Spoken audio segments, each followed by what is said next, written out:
I cavalli solitamente vivono in piccoli branchi, prima di riuscire a metterli insieme ci deve essere un'adeguata conoscenza. E la litigata tra cavalli come finisce di solito? Prima li avvisa, quindi si impettisce tutta, Sì. sembra un leone, poi se loro non comprendono il suo linguaggio picchia per terra, e quindi se loro non arretrano e comunque invadono ancora il suo spazio vitale, allora lei può rampare con le zampe davanti, l'avvertimento. Nei momenti in cui deve far capire che qualcuno sta invadendo il suo spazio e quindi sta esagerando, solitamente si girano col sedere, fanno il gesto di calciare. Il calcio arriva proprio se c'è una situazione limite in cui c'è proprio una mancanza di rispetto. E dopo la piacevolissima chiacchierata, dalla quale ho imparato tantissime cose perché sono molto ignorante in materia, moto stracarica come sempre, pronta a partire, direzione nord-ovest, perché il nostro intento è avvicinarsi ai passi alpini. Stiamo muovendo i nostri primi passi nella zona nota a livello internazionale da un punto di vista culturale, riconosciuto anche dall'UNESCO, Monferrato, Langhe e Roero, compresa tra l'Appennino Ligure e il fiume Po. La città di Alessandria, città natale di Umberto Eco, tra i tanti ad aver indossato un prodotto alessandrino che ha fatto il giro del mondo. Siamo infatti nella città sede della Borsalino, la società fondata nel 1857.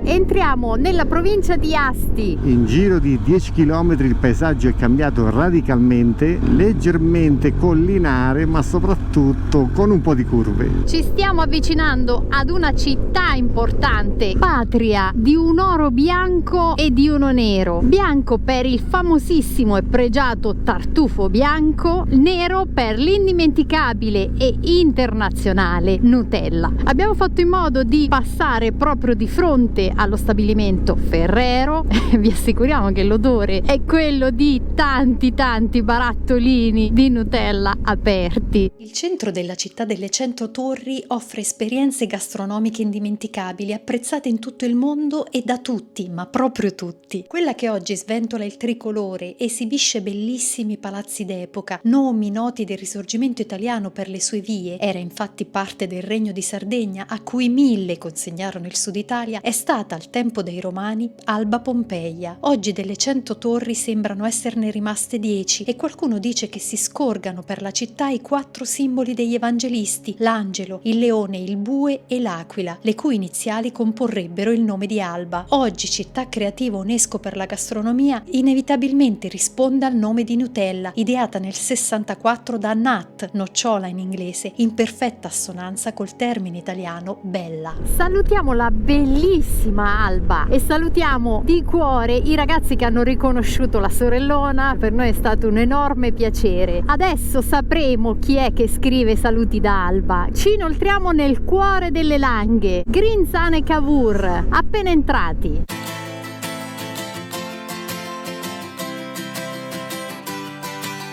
E il castello, proprio sopra di noi, appartenuto a più famiglie nobili, tra cui la conosciutissima famiglia Benso di Cavour. Qui infatti è vissuto Camillo Benso, conte di Cavour, che ha amministrato la zona anche per diverso tempo come sindaco di Grinzane. Gemellato con Canos di Puglia. Tonio, ho detto bene, ho detto male, porca puttana.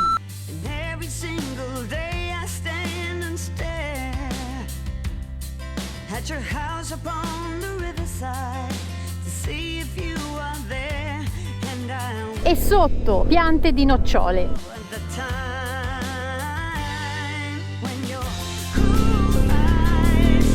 Anche questa volta penso di aver preso una strada terziaria, perché pendenza del 25% mi dava all'inizio, e questa strada è chiusa dal 15 novembre al 15 di aprile. La cura di queste colline e come l'uomo ha adattato il territorio ai piaceri della vita.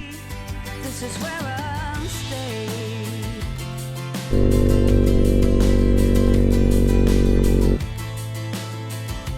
Siamo arrivati alla strada principale. Dovremmo essere arrivati al castello di Serralunga d'Alba.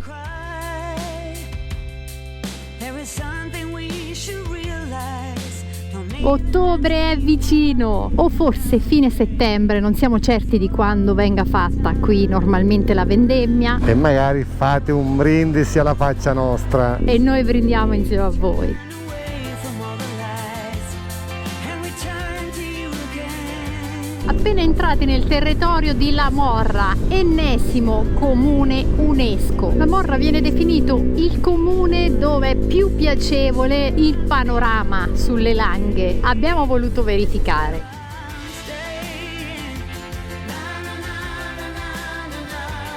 Siamo arrivati quasi in cima e come potete vedere qua sulla destra siamo senza vista, ma soprattutto con 4 gradi in meno. Arrivati in cima,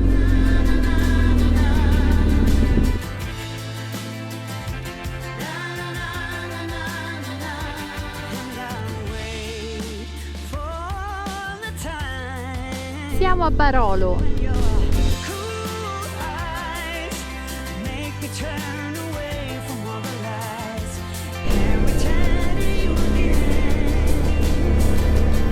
It's a fool's crime, never see the right way. 16 km all'arrivo, il sole è ancora bello alto sopra l'orizzonte. Alla nostra sinistra, ma anche in fondo, si iniziano a vedere le Alpi. La temperatura sta scendendo leggermente perché siamo a 32 gradi alle 7:29 di sera. Se andiamo a controllare, siamo a 606 metri sul livello del mare. Dovrebbe essere questo? Eccolo qua. Dovrebbe avere un posto per le moto. Ora andiamo a chiedere. Arrivati.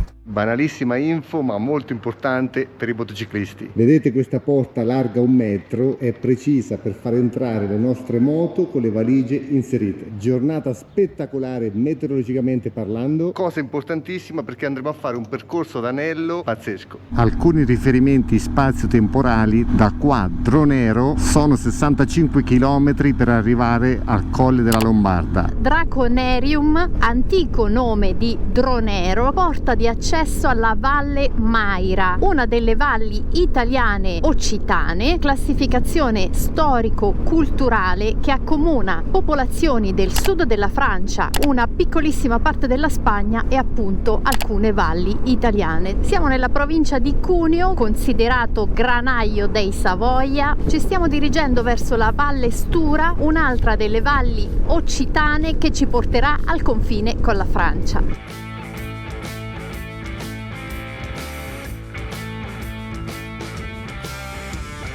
Sullo sfondo De Monte, ma noi dobbiamo arrivare a Vinadio, punto di incrocio per andare alla Lombarda oppure andare alla Maddalena, quindi il nostro giro ad anello parte proprio da Vinadio. Salutiamo Fabio, è venuto a trovarci perché era con la sua moto proprio qui a De Monte. Buon campeggio a lui e buona strada, molto elegante e affrescata. Fabio ci consigliava una gelateria coi fiocchi che adesso stiamo cercando con gli occhi. Se sta guardando questo video dirà di là, di là. Chissà se andando via ieri avrà approfittato del gelato anziché della pasta del suo amico.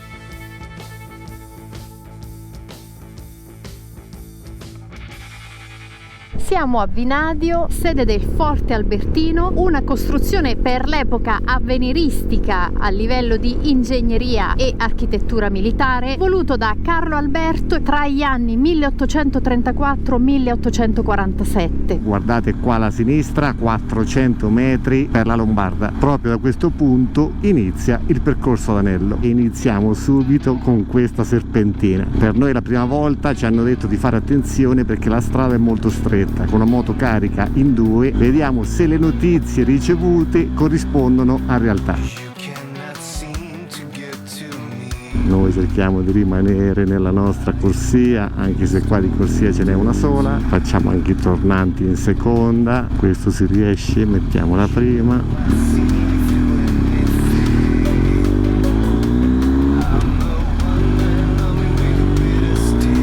Praticamente è una strada da fare in prima.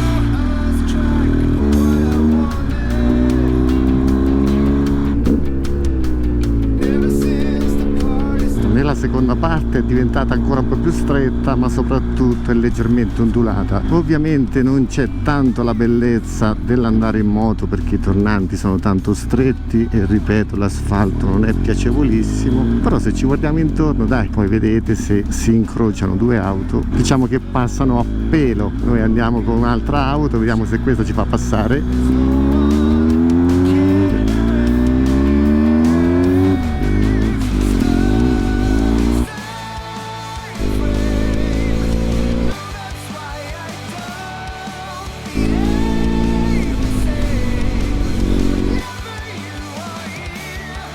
Quello che vediamo lassù dovrebbe essere il santuario di Sant'Anna, posto a 2035 metri d'altitudine, nato per accogliere i viandanti che passavano da queste parti provenienti dalla Provenza. Oggi santuario raggiungibile in auto più alto d'Europa.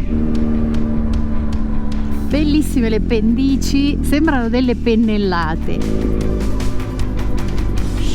A me quello che affascina le persone che hanno pensato di progettare e di realizzare questa strada, cioè quando ancora non c'era niente devi decidere dove passare. Diciamo che spesso sono state anche dettate dalla sopravvivenza delle popolazioni, qualche volta da motivazioni militari. Poi personalmente quando vedo queste discese di massi e la strada che taglia il passaggio mi viene voglia di rallentare e godermi il panorama. Comunque il punto più alto è là in fondo. Poi qua dove la roccia prende il sopravvento penso che un bell'otto potremmo darlo a questo passo. A mio parere l'Italia non scende mai sotto l'8.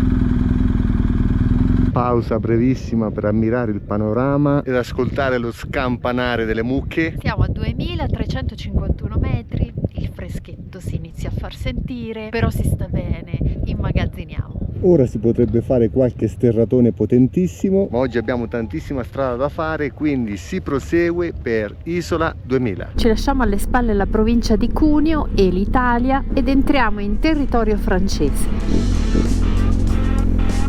Anche l'altro versante è bello tortuoso, però l'asfalto è messo veramente bene.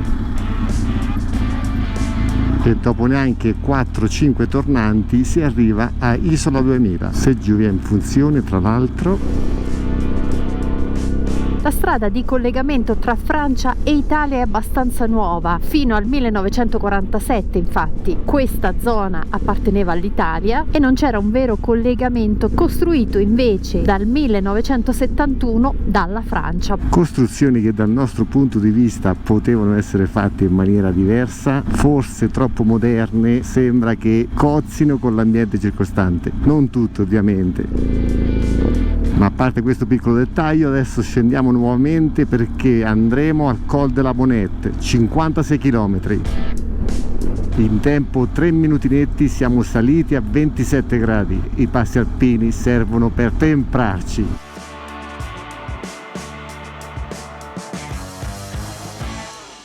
Fiume Latinè che dà il nome alla valle e siamo sulla Route de la Bonette. Di fronte a noi Saint-Étienne-d'Étinay, uno dei dehors di questo paesino della Région Provence-Côte d'Azur. Per l'amor di Dio risaliamo perché anche qua ci sono 32 gradi e ne approfittiamo per gareggiare con il nuovo 1300 GS Adventure. Quale migliore occasione come test il Col de la Bonette? Si inizia da qua, 20 km, metro in cima non promette nulla di buono, ma oggi non dovrebbe piovere.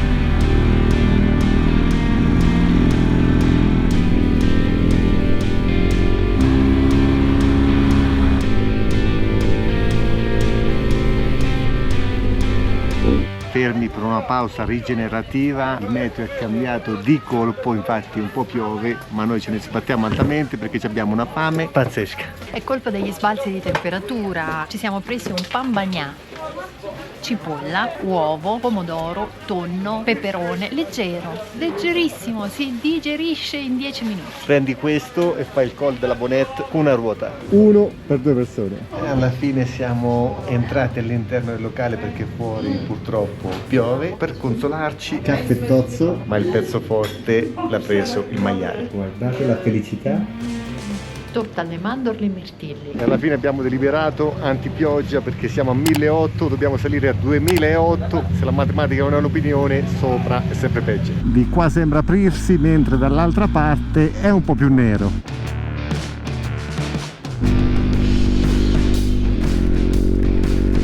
Comunque 2 ore fa eravamo a 32-33 gradi, adesso siamo a 11. Queste escursioni termiche ti fanno bene. Guarda, guarda, guarda, una marmotta. Stavano facendo la doccia e niente, siamo arrivati noi e sono dovute rientrare.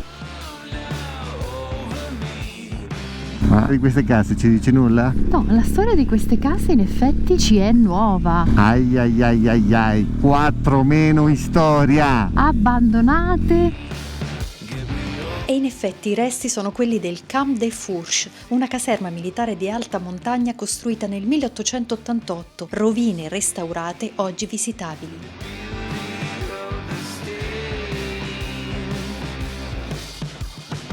Un accenno al paesaggio irlandese, omaggio al viaggio dell'anno scorso.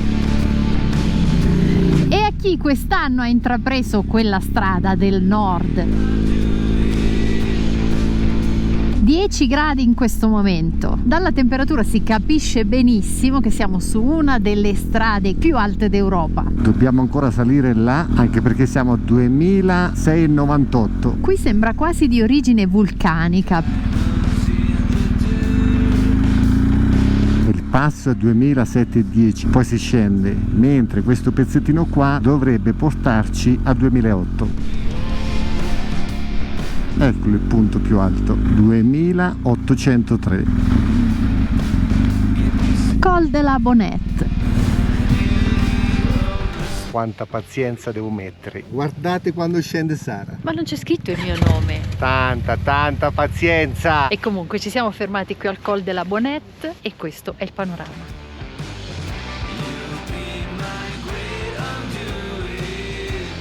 Una cosa bellissima, qua alla cima della Bonetta, 2802 metri, un signore si avvicina, ci aveva riconosciuto tramite YouTube, ma la cosa bella è che questi signori sono da Valencia, guardano i nostri video, guardano i miei pipponi, sono delle bravissime persone. He aprendido toda la differenza entre la 2K, 3K. Por il Gore-Tex, claro. 3 lamina. Y no es duro. Elastico. Però c'è una particolarità, che uno di loro è di nascita argentina, vive in Spagna ormai da 25 anni, però è di Corrientes. E voi lo sapete dov'è Corrientes? Vi abbiamo portato a Corrientes. Un placer. Igualmente. Francesco in questo momento mi ha abbandonato perché i due ragazzi spagnoli gli hanno detto sì, abbiamo 1300 adventure e niente ragazzi, è dovuto scappare.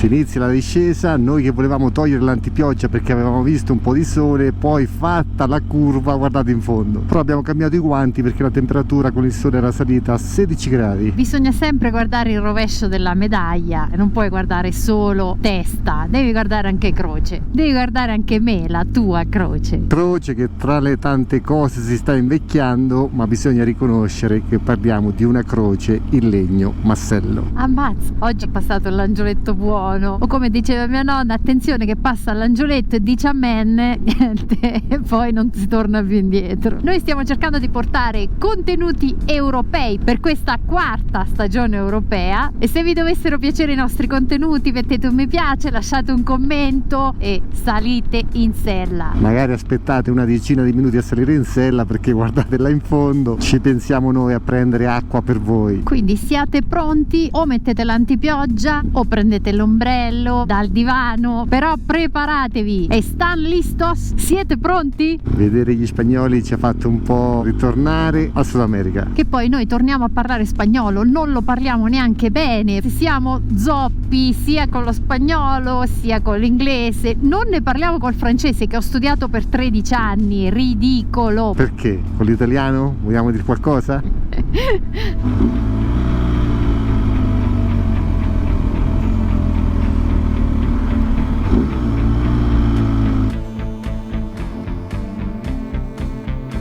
Bellissima comunque la strada a scendere, preferisco la Bonette al Colle della Lombarda. Poi magari nei commenti ditemi il vostro punto di vista.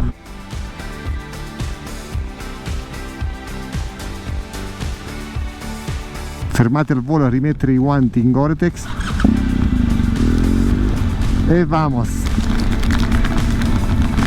Sentite quanto è piacevole il rumore della pioggia sulla visiera. Abbiamo anche due amici motociclisti qua davanti che giustamente hanno rallentato perché con la pioggia mai fidarsi.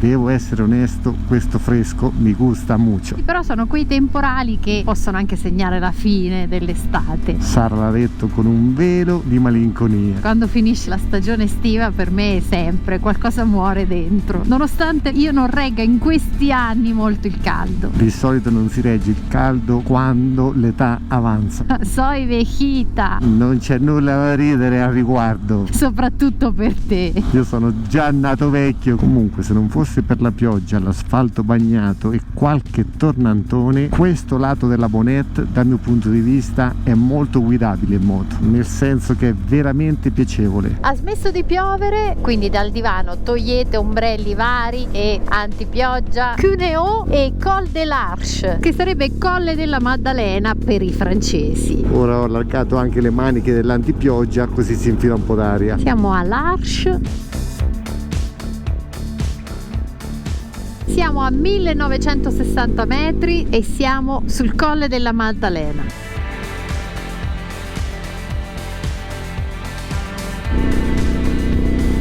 Abbiamo il via Le Danze, ovvero ai venti tornanti che si susseguono.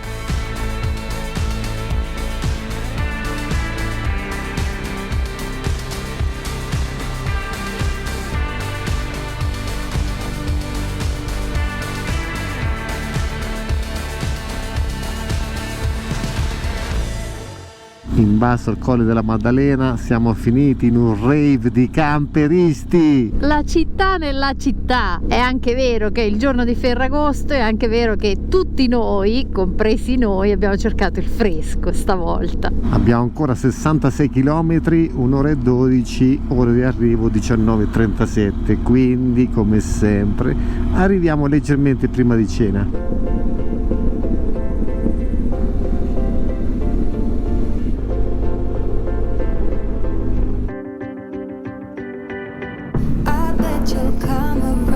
Ce l'abbiamo fatta perché qua l'incrocio per il Colle della Lombarda, dove eravamo circa 6-7 ore fa. Detto questo, ci teletrasportiamo in struttura, andiamo a parcheggiare la moto nella parte posteriore, così se venite da queste parti vi potete rendere conto del contesto e di dove metterete la moto. Siamo arrivati insieme a loro. Vieni qua, almeno puoi uscire quando vuoi.